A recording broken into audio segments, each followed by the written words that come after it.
रामायण की एक रहस्यमयी कथा, माया सीता और अग्नि परीक्षा। रामायण एक महान ग्रंथ है जिसमें कई रहस्यमयी और चमत्कारी कथाएं छिपी हुई हैं। ऐसी ही एक रहस्यमयी कथा है माया सीता की, जिसके अनुसार माता सीता को रावण ने अपहरण के समय वास्तव में नहीं ले गया था, बल्कि वह एक मायावी सीता थी। यह कथा वाल्मीकि रामायण में तो नहीं मिलती, लेकिन अध्यात्म रामायण, स्कंद पुराण और कुछ अन्य ग्रंथों में वर्णित है।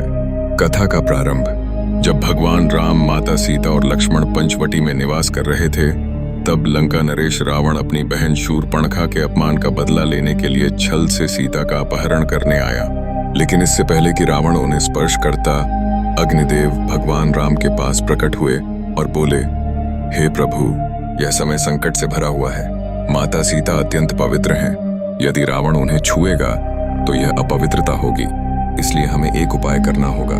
भगवान राम ने अग्निदेव की बात मानकर असली सीता को अग्नि में स्थापित कर दिया और उनकी जगह माया सीता, एक दिव्य प्रतिरूप, को धरती पर छोड़ दिया। यही माया सीता थी जिसे रावण हर कर लंका ले गया। लंका में माया सीता।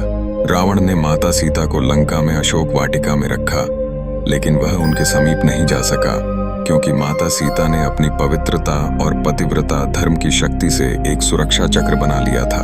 वह सिर्फ उन्हीं को देख सकता था, लेकिन स्पर्श नहीं कर सकता था। असली सीता की पुनर्प्राप्ति। जब भगवान राम ने लंका विजय प्राप्त कर ली और रावण का वध कर दिया, तब माता सीता की अग्नि परीक्षा ली गई। इस अग्नि परीक्षा का रहस्य यह था कि अग्निदेव ने असली माता सीता को सुरक्षित रखा था, और जब वह अग्नि में प्रवेश कर गईं, तो असली सीता को वापस लौटा दिया गया और माया सीता अग्नि में समा गई। रहस्य और आध्यात्मिकता। इस कथा को कई विद्वान प्रतीकात्मक रूप से भी देखते हैं। वे कहते हैं कि माया सीता मानव मन की माया, भ्रम का प्रतीक है, और असली सीता आत्मा की शुद्धता को दर्शाती है। रावण माया को हर ले जाता है, लेकिन आत्मा को नहीं छू सकता। जब व्यक्ति आध्यात्मिक साधना करता है, तो अंततः वह इस माया से मुक्त हो जाता है और अपनी असली दिव्यता को प्राप्त कर लेता है। निष्कर्ष, माया सीता की कथा रामायण के रहस्यमयी पक्ष को दर्शाती है। यह कथा यह भी बताती है कि भगवान राम पहले से ही हर परिस्थिति के लिए तैयार थे और उनका हर कार्य दिव्य योजना का हिस्सा था। यह रहस्य केवल भक्तों और साधकों को समझने के लिए मिलता है, जो राम कथा को गहराई से जानना चाहते हैं। इस रहस्यमयी कथा से हमें यह सीख मिलती है कि सत्य को कोई हरा नहीं सकता और अंततः सत्य की ही जीत होती है।